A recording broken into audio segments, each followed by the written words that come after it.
bless you, everyone, and welcome to Pastor Speaks. So today we find ourselves on the last Wednesday of our Daniel fast. How has it been for you? Have you achieved or are close to achieving your goals and the outcomes that you wanted from the fast?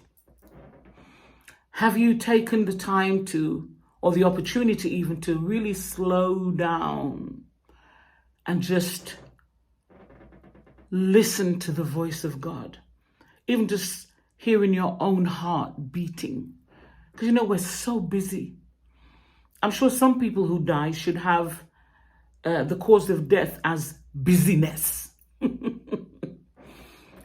I find that when I'm in the garden and I water the plants in the morning, and that's when I usually take the opportunity to deadhead the plants.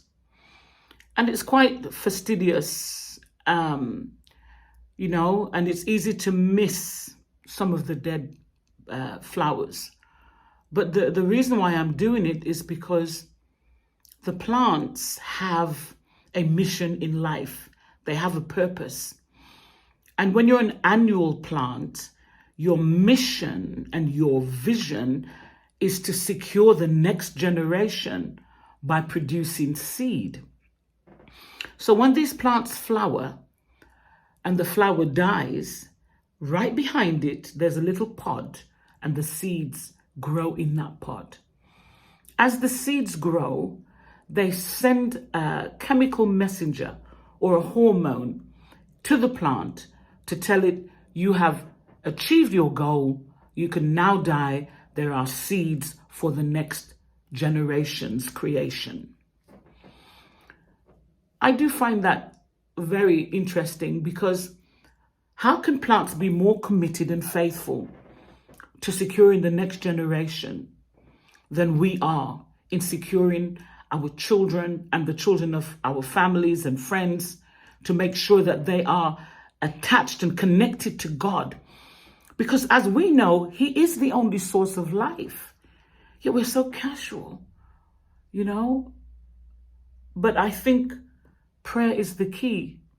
But what I started wanting to tell you was that as I pick those seed heads off and the dead flowers off, I find everything in my body slows down. I start to breathe deeper. I actually feel my thoughts calming all the way down, and I can literally feel my blood pressure coming down. So me engaging with my plants is actually a lifesaver for me. I also find in times of prayer that this can also happen. I can actually think my thoughts rather than them just racing through my head and me not even knowing what I'm thinking about. I find it's very calming, reassuring, soothing, and I always leave the place of prayer loaded with hope. And yet, prayer meetings are the worst attended meetings in any church. And when you think that it's prayer that changes things, it's prayer that connects us in communication with God, you would think that every Christian would hasten to that place of prayer. But you see, we're living in a society where we all have autonomy and we have declared independence from God. But just thinking about it, even though we can declare independence from God, we cannot declare independence from His commands or His precepts, because there is a law and it will kick in and the results will just be as it says in the scriptures.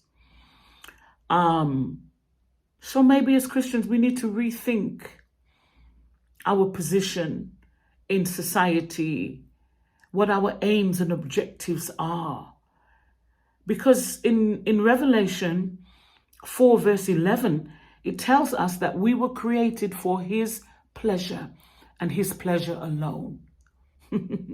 But are we busy seeking our own pleasure and leaving God to find pleasure from another source. I don't know. We need to think about that. And then this week in our prayer meeting, I think it was on Monday, we were told that God's house would be a house of prayer. And I really thought about that and realized we're thinking about the church, going to the church for prayer meeting and stuff like that. But in actual fact, our heart is supposed to be God's home.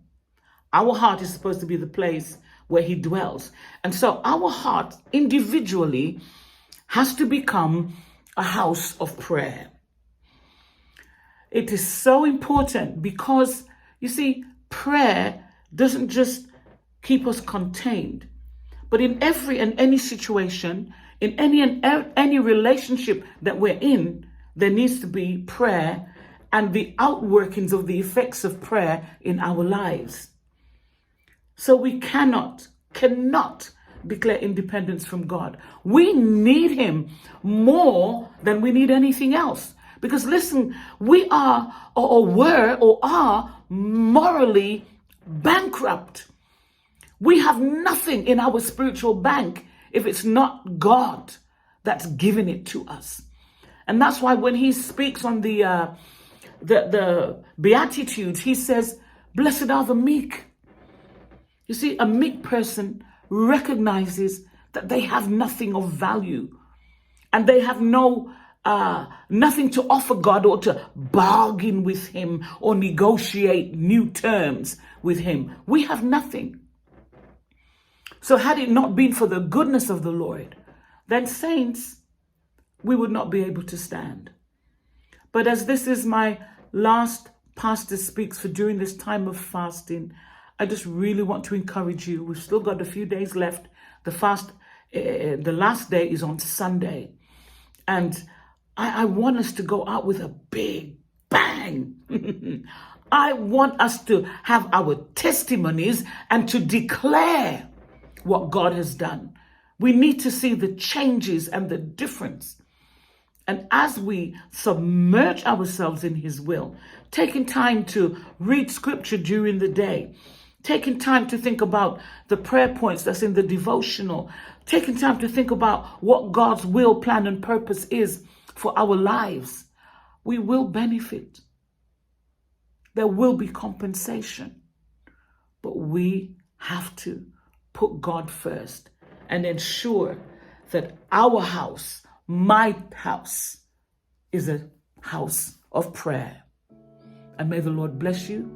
And I will see you next time on Pastor Speaks.